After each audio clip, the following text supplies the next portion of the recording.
दो प्रश्न आपसे हैं जो कि फॉलो अप प्रश्न है। क्या राहुल गांधी जो 14% पॉपुलैरिटी दिखा रहे हैं, आपको लगता है कि विपक्ष का कोई भी नेता पॉपुलैरिटी ग्राफ में मोदी को एक साल में पीछे कर सकता है?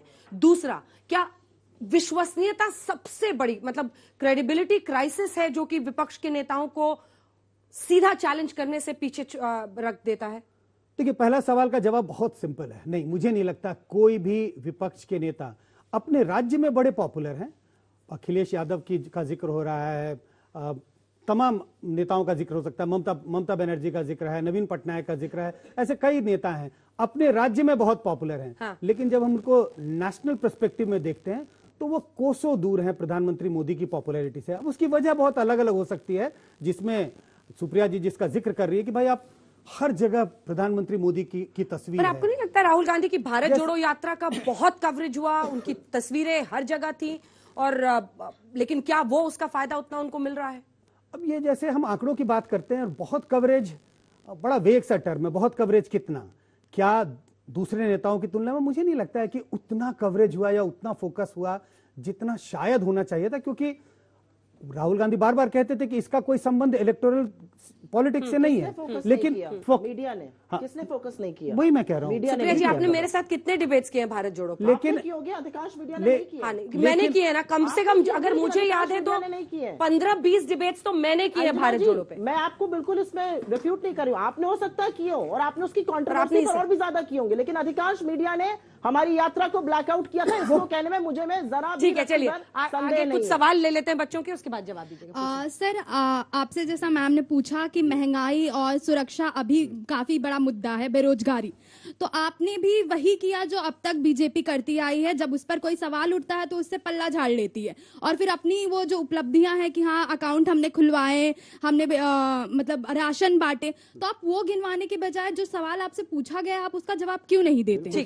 जवाब मैं बिल्कुल उसी का जवाब दे रहा था, ये दे रहा था कि देखिए नहीं, उसी चीज का जवाब दे रहा हूं कि अगर आपने बेरोजगारी के बारे में बात की, महंगाई के बारे में बात की, तो पिछले 3 साल में आपने भी देखा है कि दुनिया किस तरह से जूझ रहा है। जो महंगाई से, जब अगर कोरोना काल में उसके बाद जो यूक्रेन वॉर हुआ तो सप्लाई चेन जो है दुनिया में हर जगह अलग चीजें, कुछ यहाँ होती कुछ कहीं और होती है, एक दूसरे मुल्क में जाता रहता है, तो उससे हर देश को तकलीफ हुई। अगर आप देखें बाहर दूसरे मुल्कों में ज्यादा तकलीफ हुई, अपने मुल्क में सबसे कम है। और इस बात की सराहना सिर्फ हम नहीं कर रहे हैं या आप नहीं कर रहे हैं या देशवासी नहीं कर रहे, पूरी दुनिया की आप जो भी रिपोर्ट है, पूरी दुनिया की रिपोर्ट है, उसको उठा के देख लीजिए, सबसे कम जो महंगाई है वो भारत देश में चली है। लेकिन आपने जरा इसका चारा घोटाला का जिक्र, अरे बढ़ गई, उधर चले कहाँ चले गए, उसका भी जिक्र कर देते, चारा घोटाला सब कुछ बोल दिया, चारा घोटाला। अरे भाई, जब से राजनीति बदल गई है, घोटालों इसने देखा, करप्शन 6%, करप्शन का कंसर्न 6% लोगों का है। 6% लोग करप्शन के लिए कंसर्न, इसलिए कि आप करप्शन नहीं होता है। चारा घोटाला के बाद नहीं, लालू यादव घर को बैठना पड़ा। चलिए एक से मैडम माइक नहीं, बीच में मत बोलिए।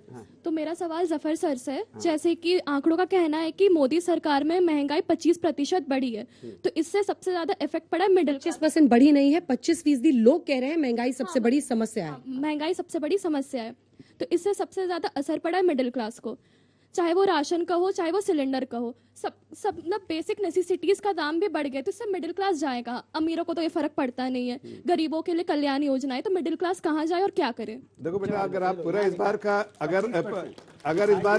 बार का पूरा बजट देखोगे तो मिडिल क्लास के लिए बहुत सारी जो राहत दी गई इस बजट में भी, पिछले बजट में भी, और एक गरीब आदमी पेपर में, और एक गरीब आदमी बीजेपी ज्वाइन कर लिया है क्या? एक गरीब आदमी, उनको जवाब देने दीजिए। मैं तो कुछ बोल नहीं रहा। अरे सुन लीजिए भाई, उनको जवाब देने दीजिए। एक गरीब आदमी के लिए अगर कोई सरकार वाकई उसका दामन थामने के लिए खड़ी तो भारतीय जनता पार्टी की सरकार है, जिसने अगर जाहिर राशन की जरूरत है तो राशन दिया, छत की जरूरत है छत दिया, और अभी लोगों ने डिमांड किया भाई जो आपके टैक्स स्लैब है उसमें चेंज कीजिए, थोड़ी और राहत की दीजिए, और साथ साथ लीव इनकैशमेंट जो सैलरीड क्लास है उसका 3 लाख से 25 लाख कर दीजिए, बुजुर्गों के लिए भी किया।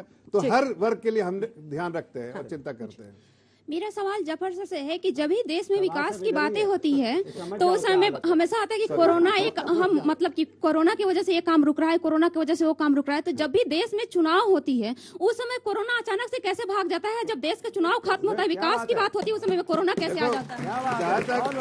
जहाँ तक इलेक्शन का सवाल है बैठ जाइए। और डेट्स का सवाल बैठ है, जाइए। उसमें ना तो ये पॉलिटिकल पार्टी जो लाइन से खड़ी हो गई है वो पॉलिटिकल पार्टी जिम्मेदार है, ना तो भारतीय जनता पार्टी। इसके लिए इलेक्शन कमीशन डिसाइड करता है, उसमें हम लोग का कोई हस्तक्षेप नहीं जी होता है। सर मेरा नाम प्रत्यूष है, मैं जामिया मिलिया चलो बस इस्लामिया से ऐड कर दूं, इनका बात कोई की- हाथ नहीं होता। महंगाई भी बढ़ती है तो वो व्यापारी बढ़ाते हैं, अच्छा, इन्होंने चुनाव इलेक्शन कमीशन करवाता है। सवाल और- पूछ ले सर। नहीं, मेरी बात नहीं, सुनिए। इनको- और बेरोजगारी परेशानी क्या है? माने कह रहे हैं कमाल कि है, सरकार का प्रधानमंत्री कहीं जी कोई ने हाथ ही नहीं है। सबको लाइन में खड़ा माने कर दिया। महंगाई मैं में भी मानता हूं, सरकार जो का हाथ political नहीं, पार्टी बेरोजगारी में भी नहीं। परिवार के लिए काम करती थी, अरे उनको भाई। लाइन में खड़ा कर दिया है।